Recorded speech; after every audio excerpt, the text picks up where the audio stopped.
I just have one question for you. With a million on the line, do you take the risk? Do you flip the coin? Do you wake up DP for $1 million? Well, we have one man's answer right here. What? They both grabbed hot air, and then he's still trying to run away. He still has an OD Soryuken. Talk to me. And Kusanagi from Mexico with the final match of the Capcom 10 group stages here. This was do or die for both Travis Styles and Kusanagi. Travis Styles from Australia. The winner of this match proceeded into the top 16 of Capcom Cup 10, and the loser, and a freak turn of statistics and records, was actually eliminated in the group stages, not even making it out in the loser's side. And Kusanagi bet it all for the opportunity to proceed, for the chance to win $1 million. And yes, Capcom Cup 10 has concluded the the ultimate event at the end of the first Street Fighter 6 season, where players were competing for over $2 million in prizing from all over the world. We had months and months of qualifiers, 2 qualifiers from basically every region from most areas of the world. So this was the World Cup of Street Fighter, and it has all concluded this weekend. I'm going to break down exactly how the top 16 went down, the key plays, the big moments, the hype, and break down a little bit about our champion's history, because a lot of people watching this might be wondering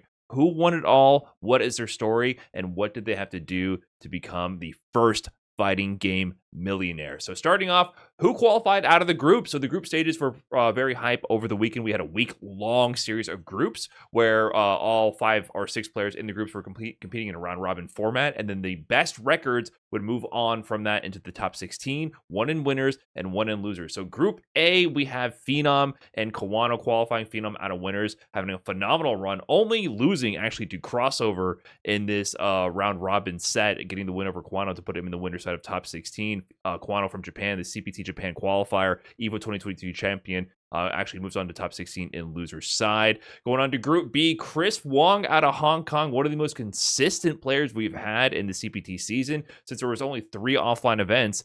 2 of those 3 offline events featured Chris Wong in the grand finals. He got second at CPT Singapore and then won it all in CPT France over Mena RD. He gets out in winner's side 5-0 in his group, dominating the competition with a +7 game record. Meanwhile, Nephew, he gets out by the skin of his teeth. Nephew from California, US West. He was the World Warrior US West champion.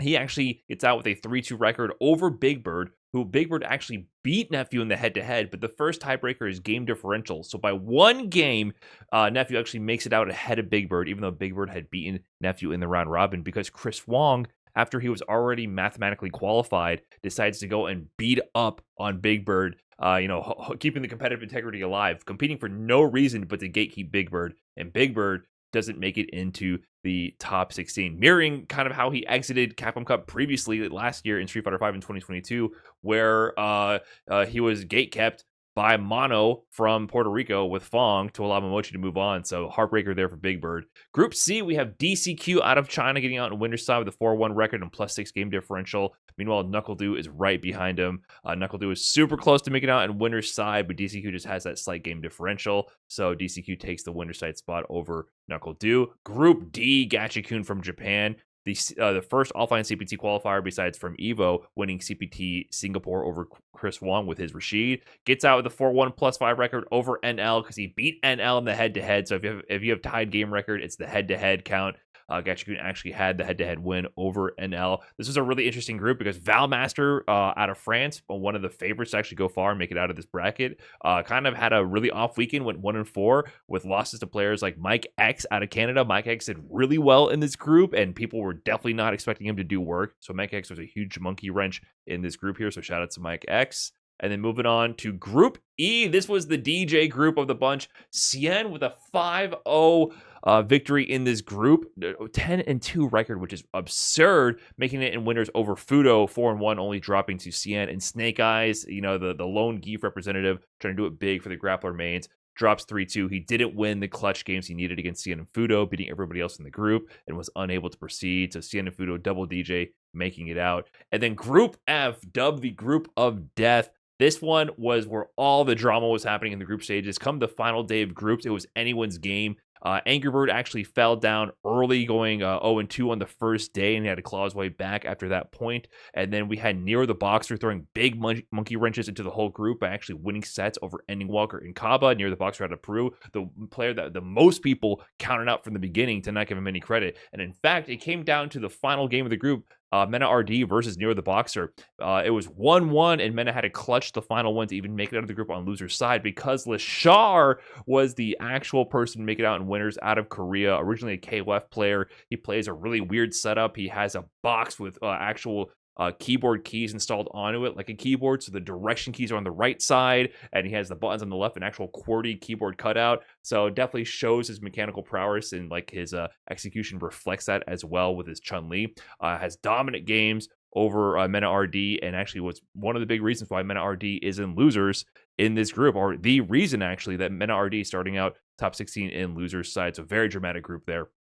And Group G, this was a group that most people weren't really looking too heavily at, to be quite honest. In fact, I think most people were looking at Uma and Rain Pro. Uma from Taiwan, he qualified out of the World Warrior Asia East region. People were also looking at Rain Pro, which, funny enough, Rain Pro is from Hong Kong. So he actually competed with Uma from Taiwan in some of their online World Warrior events before he moved over to UK, because Rain Pro moved from Hong Kong to UK to qualify there in their CPT Online event. But he ends up being upset by Safe from Canada, who qualified from the CPT Midwest, my CPT region. He won that event to qualify, and a lot of people were counting out the Midwest qualifier, calling one of the weakest regions, and Safe actually gets out in this group in very strong fashion into the loser side of top 16. And then the final group with some of the biggest upsets as well. This was the group that Problem X won the LCQ, one of the most stacked tournaments we've ever seen for Street Fighter 6, to qualify into. He actually doesn't make it out of the group.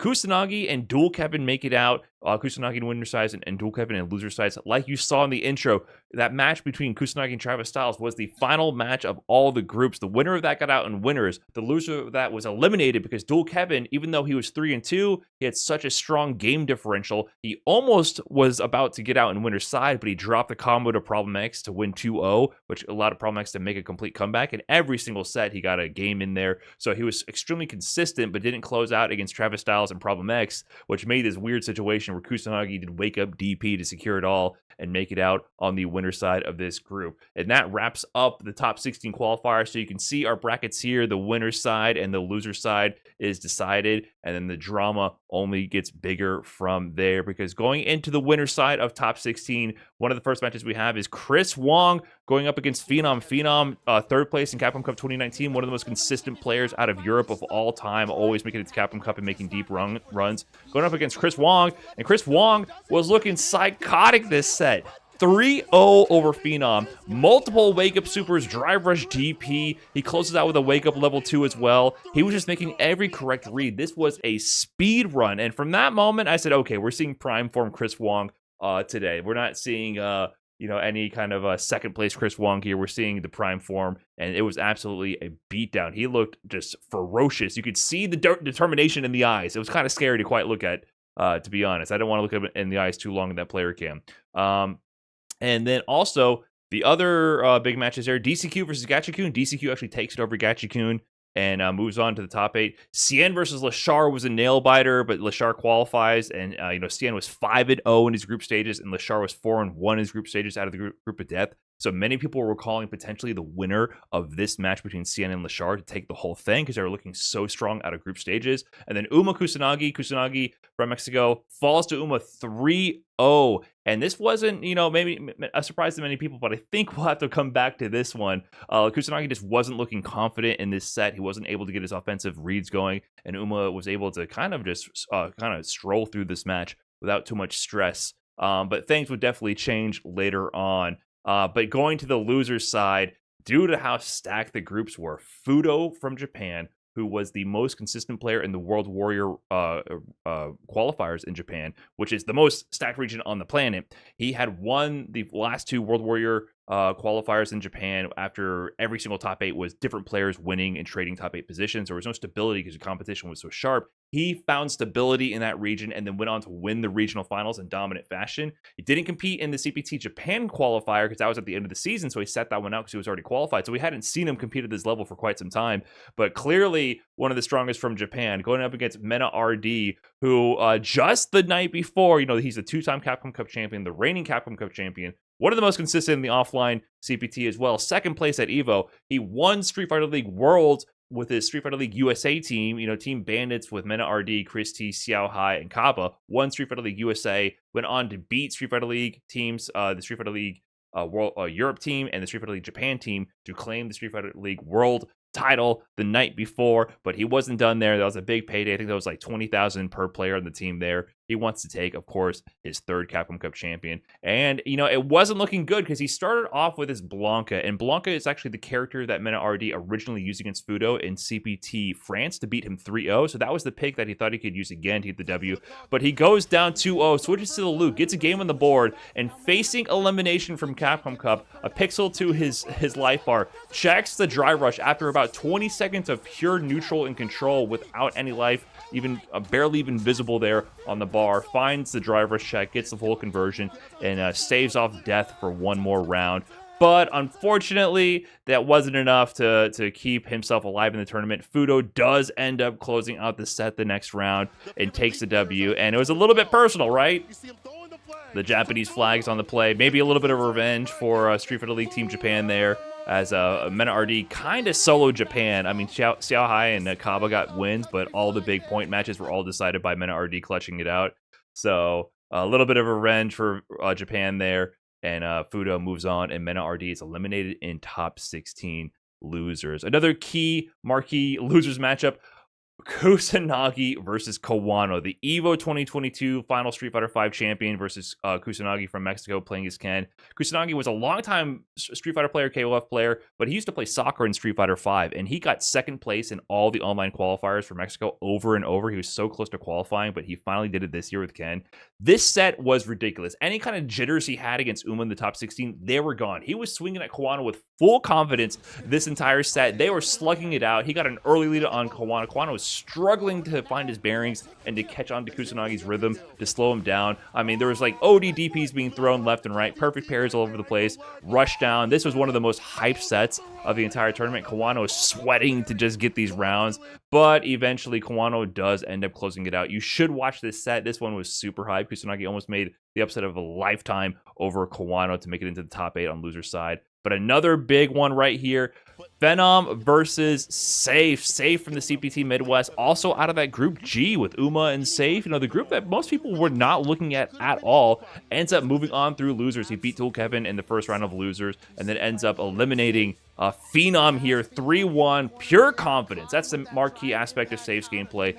Not scared to do multiple DI resets, apply his game, bulldog his opponents, and ends up eliminating Phenom at 9th place. And Canada is the highest placing NA representative in Capcom Cup. Now, it was almost Canada and Mexico. Nobody from USA made it through. It's Safe from Canada. Oh, Canada, I had to play it on the stream. We're all officially Canadian, right? We gotta latch on somewhere. Hey, NA baby. NA baby, we're in there. We have our top 8. Chris Wong, DCQ, winner side. Lashar, Uma, Kawano, NL on the loser side, and Gachikun, Safe. And as we proceed, I looked at this top 8, and as I glance over this top 8 bracket, something came over me. A realization occurred to me, and that is that 4 out of this top 8 is actually just the top 4 from the CPT Asia East qualifier. This is the region with South Korea, Taiwan, Hong Kong, and Macau. And here we see NL won this qualifier. Chris Wong 2nd again, just showing his consistency throughout this season.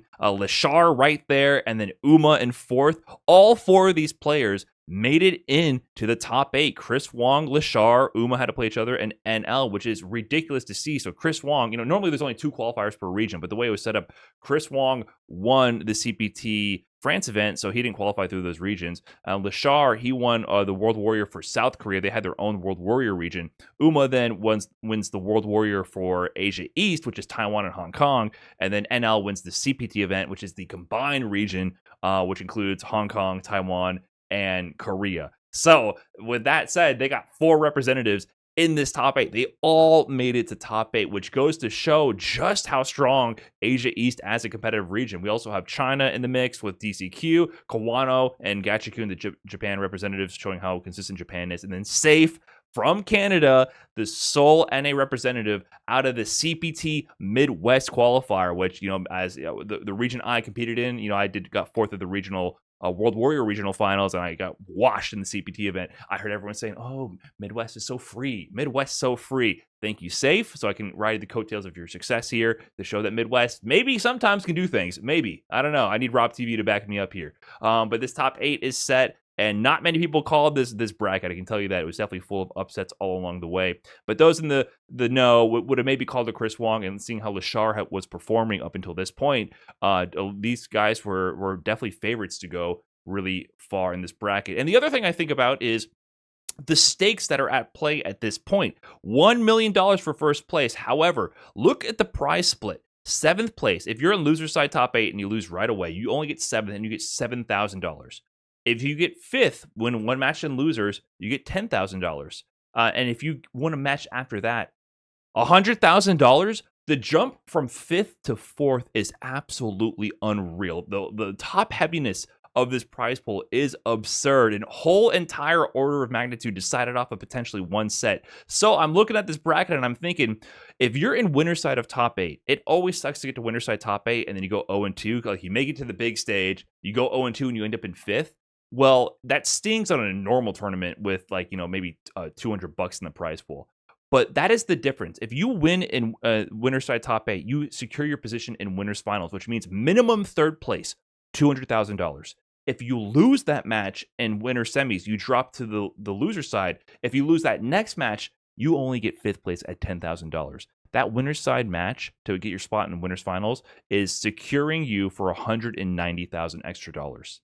That is stakes that we have never seen at that level. It is absolutely absurd. So these players in this position were, noticeably risk adverse and nervous. Chris Wong versus DCQ. DCQ was playing so compact in this match. Chris Wong was perfect pairing like a fiend. The way he called out the perfect parries in neutral, I literally had a moment where I was thinking, wait, is Chris Wong cheating? He had just psychic reads. He would stare at DCQ in neutral and then immediately perfect parry the one button he pressed in the past 5 seconds. It was unreal. So it comes down to this final moment, nearly timeout. DCQ's in burnout, trying to find a way to get something done. Gets the punish counter whiff punish, sets up the level 2, gets the punish. He's about to close up the round to tie up the set, and the combo whiffs. He sets up the portal, but Chris Wong finds the gap, drive rushes in, gets the button sequence into the level 3 chip, and secures his position in winner's finals.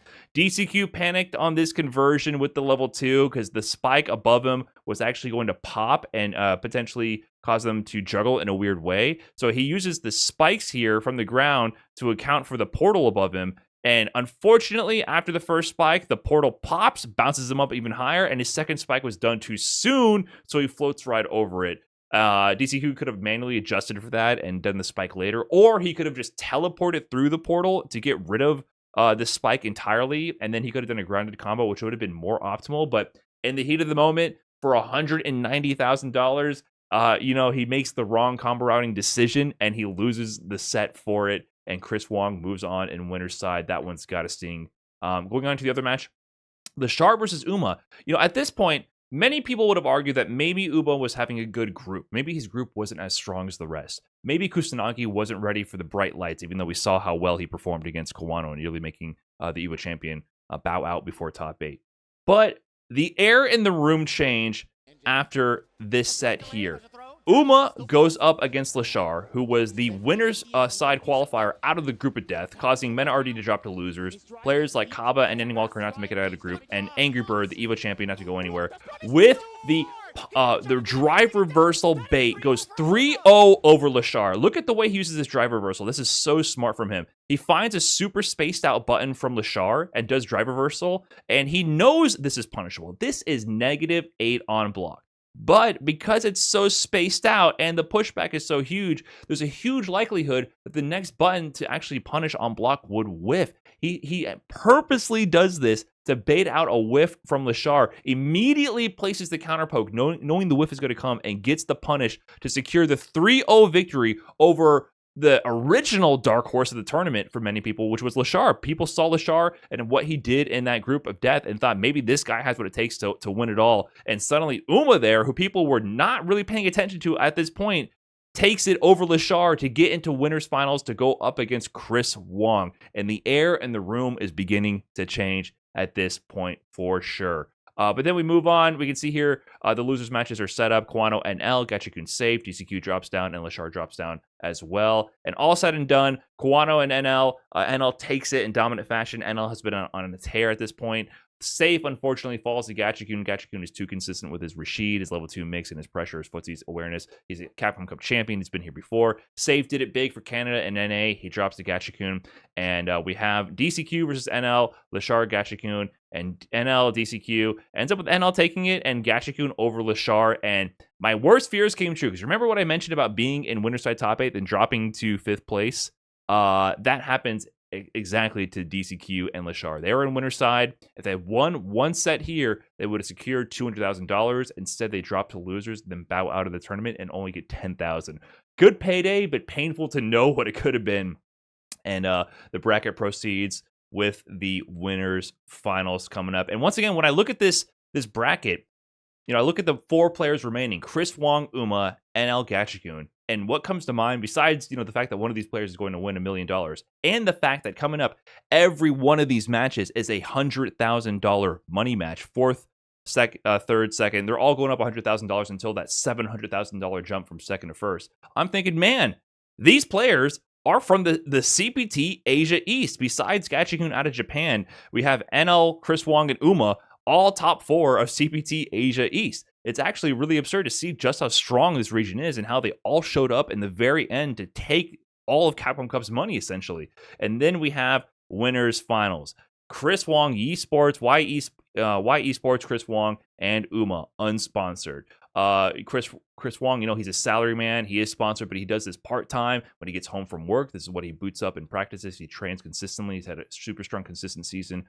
Uma, on the other hand, he's throwing it all to the wind. This is his passion. This is what he's giving his all for. Unsponsored, getting by, scraping by online tournament wins, and from support from his family and friends. Pure passion from Uma, and the person that nobody would have called to be in this position prior to the reality unfolding before their eyes. And you look at Chris Wong's history: 2nd place at CPT Singapore. He was devastated. He actually reset the bracket against Gachikun 3-0 before Gachikun then speed ran him back in return to win the tournament and qualify after getting so far. But he bounced back soon after with CPT France, winning it over Mena RD and having just such a dominant showing at that event. Meanwhile, Uma, even though he's been really strong and consistent online, he has had offline experience. He's been in these high pressure situations before, but it hasn't yet resulted in anything fruitful. He did attend EVO. He got actually top 32, losing to Machabo in the end. CPT Singapore, he was there, top 64, lost to Oniki. If you don't know Machabo, top level competitor for a long time in Street Fighter and anime games. Oniki, I think he's the one who won the first Japan World Warrior or got really far in one of them with Kimberly.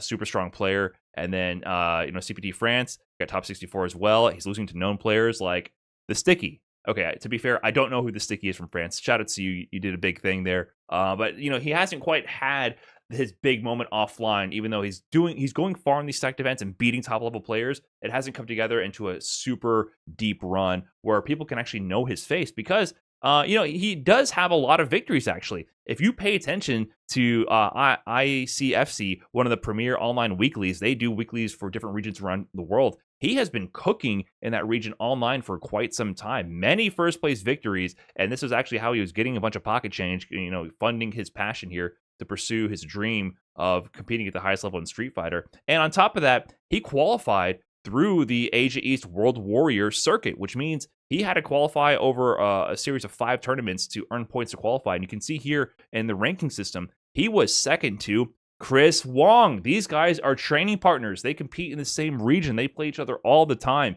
He actually ranked over players like ZJZ and Oil King, Hot Dog 29, known top level Street Fighter, and ZJZ as well with KOF.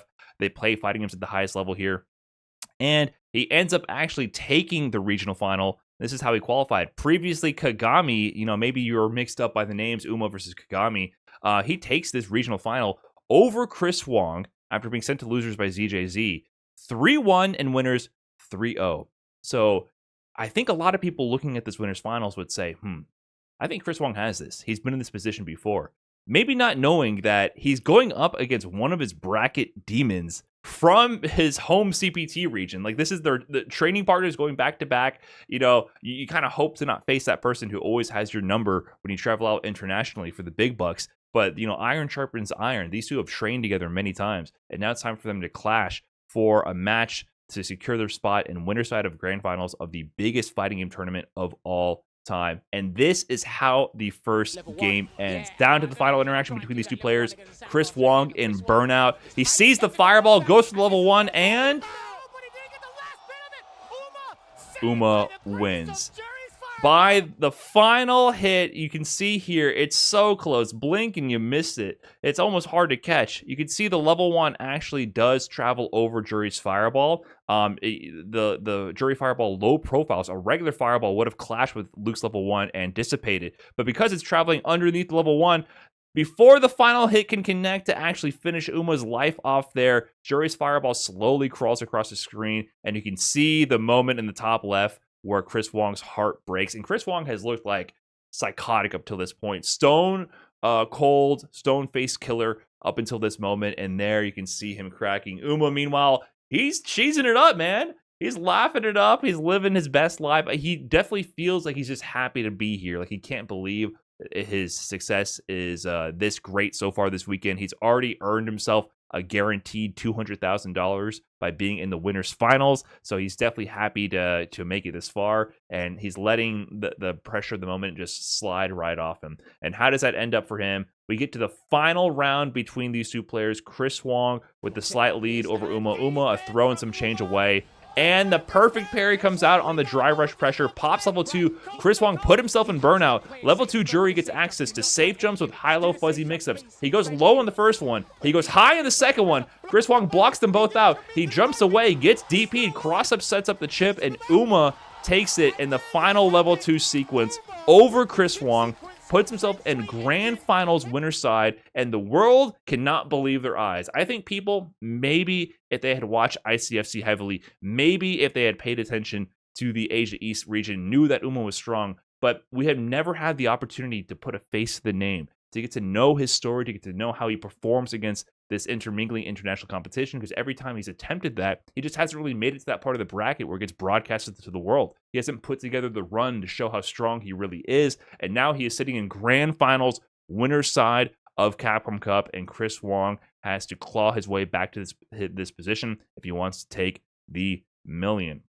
But that said, it's not over yet. We still have the loser semifinals. NL is down there, waiting to continue his legendary run. NL started this top 16 in losers. After Safe was eliminated, he was the only person in top 8 who started the top 16 from loser side. He's been on a marathon of a run, looking like the Terminator out there, looking like the NL of old with his Cammy speedrunning over his opponents. But going up against Gachikun, the 2018 Capcom Cup champion. And I have another question for you. Million on the line. You have Rashid Yassar, his level 2, sitting on top of you. You're less than a throw away from dying. What do you do? This is one of the worst positions you could possibly find yourself in ever at a Street Fighter tournament. He uses the tornado to get in, sets up the pressure. That low forward into the enhanced spinning mixer was going to be plus on block anyways for more guess and more mix on NL. He was in such a checkmate, near checkmate scenario, and NL's legendary run comes to an end, and Gachikun moves on, and NL ends in 4th place. But big shout out to NL. This was his loser side run. 3-1 over NuckleDoo, 3-2 over CN, 3-1 over Kawano, 3-2 over DCQ before falling 3-1 to Gachikun. So amazing run from NL, showing that he is at the top of the game here. Nothing but respect for him, and he walks away with a cool $100,000 to boot. So that's not too bad of a payday for NL. But that sets up our losers finals. And remember, CPT Singapore offline qualifier for Gachikun, CPT France offline qualifier for Chris Wong. The two offline qualifiers besides Angry Bird are meeting here in the losers finals. And this is the run back. Gachikun actually was the one who qualified over Chris Wong. Chris Wong reset the bracket at CPT Singapore, but we saw how that ended up. He ended up crumbling in the end under the pressure, and Gachikun got the download and closed it out and qualified earlier in the season. And Chris Wong was forced to sweat it out one more time. And we get back into it this time, and Chris Wong is definitely searching for his revenge.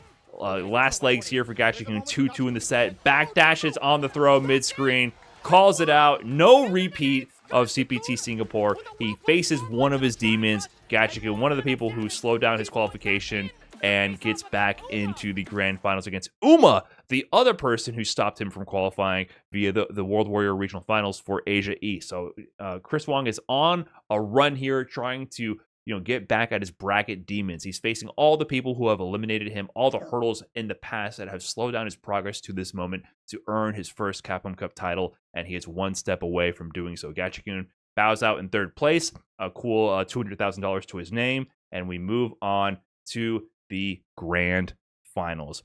Uma from Taiwan wearing a VTuber anime hoodie, unsponsored. Barely anyone knows what he looks like since he's competed most of his presence has been online only. And Chris Wong, a relatively new face, I would say, to the community this year, even though he's been competing at a super high level for a long time, dating back to Street Fighter 4 all through Street Fighter 5, finally making that big international push, showing how strong Hong Kong, Taiwan, Asia East region really is the most unexpected grand finals. People could have called Chris Wong, but you are lying if you said you expected Uma to be in grand finals, and you are double lying if you expected Uma to be in grand finals winners side. So we get into it. Winner's side advantage for Uma. How does he handle it? Well, he blows it. The first set is an absolute speed run. Chris Wong is looking absolutely unstoppable. And the previously jolly and, lofty Uma here, who was laughing at every interaction, kind of having a good time, he starts to look a little worried. He scratches his head there at the end. The stress and the reality of the moment is hitting him. He just potentially gave up the first set and potentially is about to lose $700,000. Second gets $300,000, first gets $1 million. So the reality of the moment is definitely setting in here. For Chris Wong, he's having flashbacks right now to Singapore. He did this exact same thing in Singapore, 3-0 over Gachikun in the grand finals to reset it before he was 3-0'd in return to be eliminated and have to struggle again to qualify. So that moment is running through his mind. Sponsored player, but does this part-time salaryman. This is his passion. He dedicates all his free time to making this dream come true, a reality, and he's finally one set away from this position and needs to keep mentally composed to get the job done. But meanwhile, Uma, once again wearing his VTuber hoodie, he is hungry in a different way, and I mean literally, right? So reports from the Taiwanese community come out after this event and talk about how Uma actually traveled to the U.S. with only $300 in his hand to survive this whole 9-10 day 2-week plus trip to get through the group stages and to get through the top 16. He's only eaten the provided meals from Capcom. They provided a few meals for him. He's relied on the free drinks and free snacks that are available at the venue and in the practice rooms. And he has still $150 cash to his name at this moment, meaning he's budgeted that hard in Hollywood, California to survive the week, to be able to afford to feed himself for this whole trip to make it back home safely. And now he has already secured himself second place $300,000. He's in a position to win $700,000 more to become the first fighting game millionaire ever. So, and people were looking at these online tournaments. He literally was funding his trip to make it happen with ICFC. This was his income for this time. He was able to support himself as well with financial support from family and friends to make this happen. Really a grassroots story here. He just from out of nowhere put himself in this position to make his dreams come true. So does he get the job done? Does he dig deep to reset the momentum and take it over Chris Wong? Well, we find ourselves in the inverse position. Chris Wong's worst nightmare is becoming a reality. Uma finds himself in this position. Chris Wong spends his drive meter to get the level 3 combo and the perfect parry, harkening back to the final moments of Winners Finals. The perfect parry into the level 2, gets the DI route to force the burnout. He gets the anti-air because Chris Wong has no meter, tries to escape out of the corner, tries to jump again. The low clips him, meaty prevents him from jumping out of the corner, and we have a checkmate for $1 million. No bars on the line. He had to eat that DI. Don't drop the combo, and you're a millionaire. Uma gets the job done. Not a single person called Uma to win Capcom Cup, and when it all came down to it, the perfect parry was there, the level 2 was there, the optimization was there, the routing was there, the corner control, and the final checkmate with the cherry on top and the execution to boot. Uma becomes the first ever fighting game millionaire. A man from Taiwan with a dream got the job done. So congratulations to Uma for becoming the first ever FGC millionaire. Capcom Cup 10 was absolutely a blast to watch with all kinds of ups and downs, twists and turns that no one would have expected. So the drama was all in game and it was beautiful to see. And I want to give a big shout outs to all the players who qualified from all over the world, doing their best to put on a show, even the players who didn't make it out of groups and you get to go as far as they would have wanted. Just know that the world and your region is proud of you. I'm proud of you personally. Hats up to you for putting your neck out there and doing your best to compete. And congrats to the players who walked home with a big payday. And hopefully more players can earn big money in the world of Street Fighter and make a living on this passion and this passion that we all share and enjoy. If you like this video, please let me know in the comments what you thought about Capcom Cup X. You know, a lot of research and effort goes into producing these. I try to get them all done last minute, so sometimes it can be a little rushed, but I'm really trying to get this information out there to you guys to bring the story of these players to light and, you know, help put faces to names of these top players who are giving it their all to entertain and show off their passion for Street Fighter. So thank you for watching, and I'll catch you in the next one. Peace.